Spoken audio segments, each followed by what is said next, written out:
Aujourd'hui je te montre comment faire une Saint-Jacques contisée à la truffe avec une sauce à base de barbe de Saint-Jacques, pareil légèrement truffée, quelques petits légumes juste glacés, c'est un délire.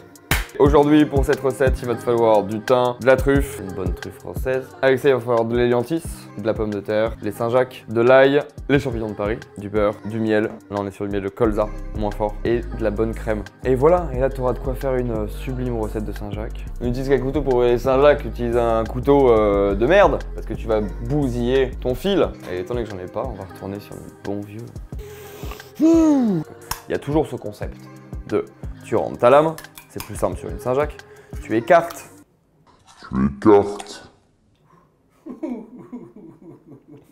Tu écartes. Hop. Et tu viens la libérer de son habit de lumière.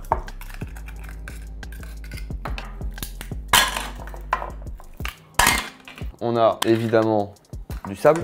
Donc il faut commencer par les nettoyer. Tu peux le faire après, mais moi j'aime bien le faire avant.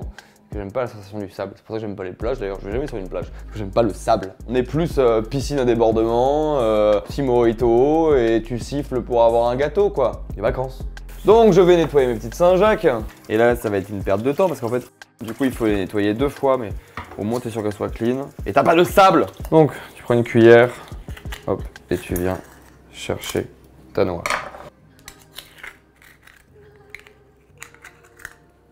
Tu récupères tes Saint-Jacques et tu retournes pour un petit bain. T'enlèves encore un petit peu de sable et tu la sépares de ces bardes délicatement. T'as les bardes qui sont ici, t'as le corail. Ceux qui te servent ça à bouffer sont dégueulasses. Et t'as ça qui est dégueulasse. Faut y aller délicatement parce que sinon tu risques de la déchirer la Saint-Jacques. Donc il faut vraiment glisser son pouce entre la barde et la noix. Le plus simple, c'est vraiment de glisser ici. Ok. Et après, ça se détache tout seul. On retourne au bain. On va ensuite se séparer les bardes du reste. Poubelle, sauce.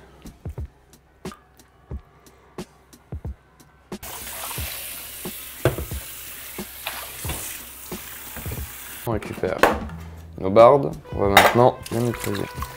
On va faire une sauce avec les bardes, donc une sauce à base de Saint-Jacques. On va venir colorer nos bardes. Pendant que notre casserole chauffe, on se prépare un petit peu de thym. Et on va également venir éplucher notre truffe. Ça va être dans la sauce, à la fin on va rajouter du coup la peau de la truffe, histoire de venir donner un petit goût de truffe à ça. Bon, on réutilise la peau, parce que vu le prix de la truffe, effectivement il faut quand même lui donner un sens. Un peu de beurre. Donc on a mis notre beurre pour venir décoller les sucres. Maintenant on va déglacer. On va déglacer à l'eau, au vin blanc, au Tropicana. Et on va se mettre une bonne cuillère de crème. J'ai rajouté du thym. Et là je vais rajouter en infusion mes peaux de truffe. Et ça sera la seule fois de la recette où on va être sur une partie de la truffe qui se cuit. Le reste de la truffe n'aime pas trop les températures hautes. Donc on préférera soit des cuissons rapides, soit en fin de cuisson. Les Italiens qui font les choses correctement, ils la mettent en fin de cuisson. C'est effectivement généralement de la crème, de l'huile de truffe qu'il y a dans les pâtes des mauvais Italiens que vous allez pouvoir trouver en France métropolitaine. C'est un problème, c'est-à-dire qu'aujourd'hui, beaucoup de Français ont l'impression de connaître le goût de la truffe, alors que malheureusement pas du tout. Et en même temps, un plat de pâtes à la truffe, effectivement, peut-être pas à 12 balles, mais à 15 généralement, parce qu'ils se font de la marge du coup sur un truc qui n'est pas de la truffe. Et c'est terrible. Moi j'ai eu une expérience, justement, dans un de mes consultings, où le mec me tannait, tu vois, à chaque carte que je changeais, le gars était là, genre, est-ce qu'on peut avoir des pâtes à la truffe? Et j'étais là, genre, frère, et d'une, t'as pas les moyens, de tes clients ont pas les moyens, ça sert à rien. Il disait, comment ils arrivent à le faire les autres? Bah comme ça, en mettant de l'huile de truffe un peu dégueu. Et c'est souvent de la truffe chinoise, sur laquelle ils rajoutent des arômes de truffe, histoire que tu aies l'impression d'avoir acheté un produit de qualité, alors que c'est complètement faux. On va rajouter un petit peu d'ail dans notre sauce, que j'ai haché. Bah tu m'as vu hacher, non? Eh ben lui il m'a vu hacher. Pendant que ça cuit, on va s'éplucher nos petites pommes de terre. Ça peut se faire avec un écran aussi, après c'est tout aussi galère du coup sur cette taille de pommes de terre. L'utilisation du couteau, tu vois, c'est aussi important, ça fait partie du geste de la cuisine. Je trouve que l'économe c'est le vélo électrique VS le vélo. Tu vois ce que je veux dire? Et puis en plus ça, c'est même pas les mêmes lames. Tous ceux qui t'épluchent tout à l'économe, tous ceux qui coupent tous leurs légumes avec une mandoline, ça abîme le légume. Et la différence après cuisson et en dressage, elle se voit. Ton légume, il est pas brillant, ça se sent en fait. Alors qu'une belle lame qui vient juste effleurer ton légume, c'est autre chose. T'as la technique et t'as le résultat VS un truc plus rapide. Moi, je suis hyper pour gagner du temps en cuisine, mais quand c'est pas le même résultat, à quoi bon? Éliantis, légumes racines, pleine saison, comme le topinambour, les salsifis. Est-ce que tu sens cette bonne odeur de truffe dans la cuisine? Hop, on va baisser légèrement, on continue à cuire, donc je rajoute un peu de liquide. En attendant, on va se cuire.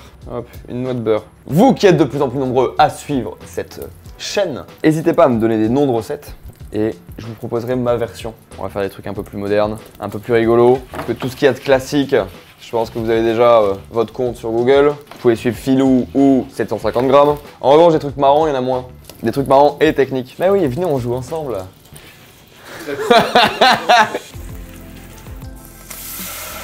Ok, donc on va se tailler des tranches un petit peu épaisses. En tout cas, un petit peu épaisses pour de la truffe.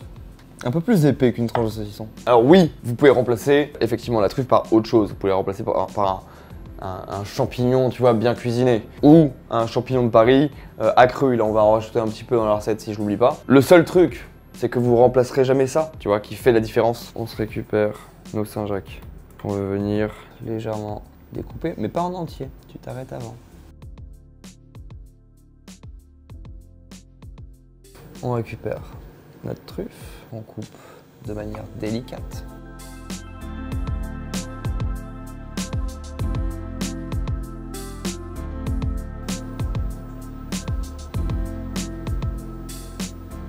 On prend un petit peu d'ail, tac, qu'on va mettre en cuisson avec nos légumes aussi. Ok, on va se filtrer notre sauce et on va la mettre tranquillement à réduire.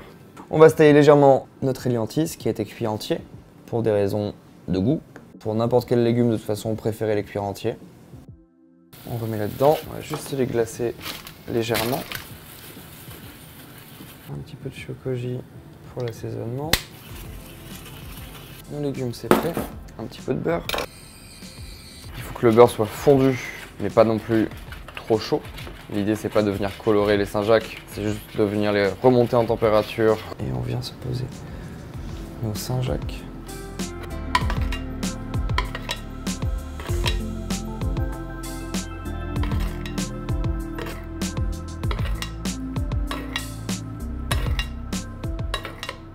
Pour cette sauce, on va se la réduire correctement.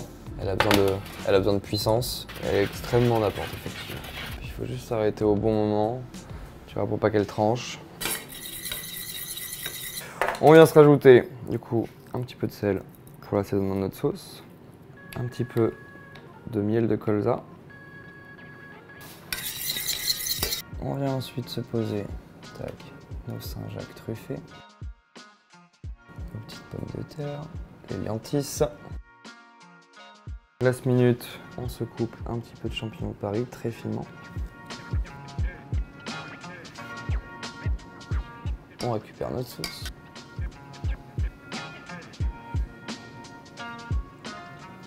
Il nous restait un petit peu de Mizuna, on va apporter un petit peu de fraîcheur, un petit peu de sel. Et t'as un plat hyper efficace. Ça c'est délicieux. T'as le fondant de la Saint-Jacques, le croquant de la truffe, la petite sauce qui fait du bien, légèrement sucré grâce au miel, tes petits légumes. Un vrai bon plat d'hiver.